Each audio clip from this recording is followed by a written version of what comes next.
నిజామాబాద్ పసుపు యార్డులో మరి మార్కెట్లో మేమంతా కూడా ఇక్కడ ఉన్నాం. గత వారం రోజులుగా కూడా పత్రికలలో వచ్చేటటువంటి వార్తలు చూసి నిజంగా గుండె అవసిపోయినట్టు అయింది. ఎక్కడ కష్టపడి 9 నెలలు ఆరుగాలం కష్టపడి దారుణంగా రైతులకు ఇవాళ మరి మోసపోయే పరిస్థితి ఇక్కడ మార్కెట్లో కనబడుతూ ఉన్నది. వారి కష్టానికి ఏమాత్రం ఫలితం రాకుండా 8,000, 7,500, 8,600, మ్యాక్సిమం 11,000 ఈ టైపులో పసుపుకి ఈసారి ధర ఉండడం అన్నది నిజంగా కూడా బాధాకరం. ఆ బాధను చూడలేకనే ఇవాళ ఒకసారి రైతులను కలుద్దాము, మరి ఎక్కడ లోపం ఉన్నది, ఏం జరుగుతున్నది అని చెప్పి ఆలోచన చేద్దామని మార్కెట్ యార్డ్కి రావడం జరిగింది. ఇక్కడ నిజామాబాద్ వ్యాప్తంగా అదేవిధంగా నిర్మల్, జగిత్యాల నుండి వచ్చినటువంటి రైతులందరూ కూడా ఉన్నారు.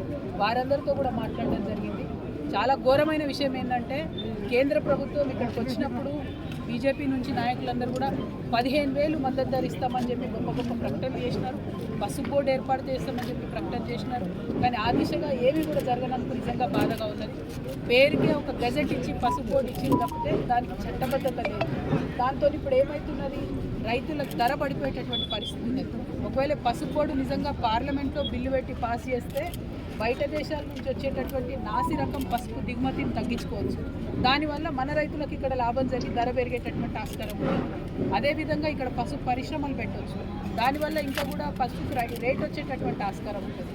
అవన్నీ పోయినా ఏదన్నా ఒక సీజన్లో పంట ఖరాబ్ అయినా రైతులకు మద్దతుగా ఉండేందుకు 15,000 మద్దతు ధర ఇస్తే ఆ భయంతోనన్న వ్యాపారులు మరి వీళ్ళని కరెక్ట్గా చూసుకునే అవకాశం ఉంటుంది. ఇవాళ ఇవి ఏమీ లేనందుకు ఇక్కడ మొత్తం మార్కెట్లో వ్యాపారులంతా కూడా సిండికేట్ అయిపోయిండ్రు.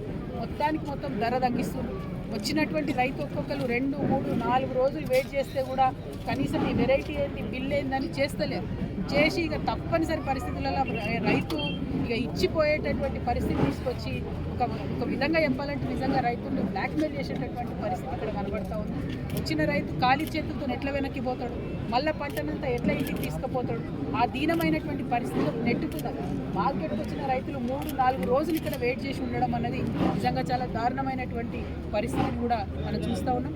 ఏ వెరైటీ పసుపు అయినా, ఎంత మంచి వెరైటీ పసుపు అయినా కూడా దాని ధరను తగ్గించేటటువంటి ప్రయత్నం మరి ఇక్కడ ఉన్నటువంటి వారందరూ చేస్తున్నారు. అది వ్యాపారవేత్తలు కావచ్చు, ప్రభుత్వం మెయిన్గా పట్టించుకోకపోవడంతో ఈ పరిస్థితి వస్తుందని నేను భావిస్తూ ఉన్నాను. ఇవాళ నేను ముఖ్యమంత్రి రేవంత్ రెడ్డి గారిని మా నిజామాబాద్ పసుపు రైతుల తరఫున విజ్ఞప్తి చేస్తూ ఉన్నా.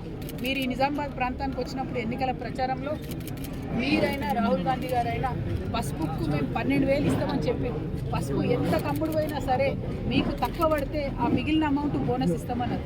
మరి ఇవాళ ఇక్కడ చాలామంది మాట్లాడింది 8,000 కమ్ముడు అయింది, 7,500 కమ్ముడు అయింది, 10,000 కమ్ముడు అయింది. ఆ మిగతా అమౌంట్ ఏదైతే ఉంటుందో మీరు బోనస్ ఇవ్వాలని చెప్పి నేను డిమాండ్ చేస్తూ ఉన్నా. ఒకవేళ 9,000 పసుపు పోతే మీరు 3,000 రైతుకు బోనస్ కట్టిండి. ఎందుకంటే లెక్కలు ఉంటాయి, పేర్లు ఉంటాయి, ట్యాగ్ ఉంటుంది, బిల్లు ఉంటుంది, మోసం జరిగే ఆస్కారం ఉంటుంది, మీ దగ్గర డేటా లేదనేటటువంటి పరిస్థితి ఉంటుంది. వచ్చిన ప్రతి రైతు కూడా మార్కెట్ యార్డ్కు రికార్డ్ అవుతుంది. కాబట్టి పసుపు రైతులకు బోనస్ ఇవ్వాల్సిందిగా రాష్ట్ర ప్రభుత్వాన్ని డిమాండ్ చేస్తూ ఉన్నాను. కేంద్ర ప్రభుత్వం మీద 15,000 మద్దతు ధరకై పోరాటం కొనసాగుతుంది. పసుపు బోర్డుకు చట్టబద్ధత రావాలనే విషయం కొనసాగుతుంది, దిగుమతులు తగ్గియాలనే విషయం కూడా కొనసాగుతుంది. ఆ పోరాటం జరుగుతూనే ఉంటుంది. కానీ ఈ సీజన్లో ఇప్పుడు పసుపు పండించి మరి దీన స్థితిలో ఉన్నటువంటి పసుపు రైతులకు ఏదైతే తక్కువైందో అమౌంట్ దాన్ని ఖచ్చితంగా ఇచ్చే విధంగా రాష్ట్ర ప్రభుత్వం ముందుకు రావాలని చెప్పి నేను డిమాండ్ చేస్తూ ఉన్నా.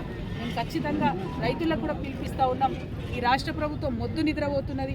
ఇక్కడ వ్యాపారులంతా సిండికేట్ అయ్యి రైతులను మోసం చేస్తుంటే చూసుకుంటూ కూర్చున్నారు తప్పితే రేట్ను పెంచే పరిస్థితి లేదు. మళ్ళీ శివరాత్రి దాటిపోతే మహారాష్ట్ర నుంచి ఇంకా పసుపు వస్తుందని చెప్తున్నారు. మహారాష్ట్ర నుంచి కూడా పసుపు మన మార్కెట్కి వస్తే ఇక మొత్తానికి మొత్తం మన తెలంగాణ పసుపు రైతులు ధర కంప్లీట్గా తగ్గిపోయి ఆగమయ్యే పరిస్థితి ఉంటుంది. కాబట్టి నేను రైతులందరూ కూడా కోరుకుంటా ఉన్నాను, వేడుకుంటా ఉన్నాను. ఇక పోరాటం చేసేటటువంటి సమయం ఆసన్నమైంది. మనం 1వ తారీఖు, 2వ తారీఖు, 3వ తారీఖు మనందరం అనుకొని ఒకరోజు కలెక్టరేట్ దిగ్బంధనం పెడదాం. ఆ లోపల కనుక ప్రభుత్వం దిగి రాకపోతే ఖచ్చితంగా మా నిజామాబాద్ జిల్లా కలెక్టరేట్ని ముట్టడిస్తాం.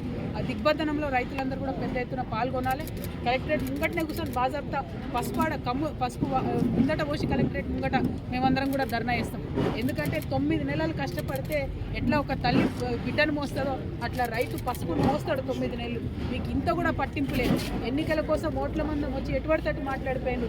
ఇవాళ ఆ మాట నిలబెట్టుకోవాల్సిన సమయం వచ్చింది. పోయినసారి రైతు నష్టపోయాడు, ఆనాడు మీరు ముందుకు రాలేదు. ఈ సంవత్సరం రైతు నష్టపోతున్నాడు. ఇప్పటికన్నా మీరు ముందుకు రావాల్సిందిగా నేను రేవంత్ రెడ్డి గారిని డిమాండ్ చేస్తున్నా. 8,000కి రైతు అమ్మితే ఆయనకు 4,000 ఇవ్వండి. 9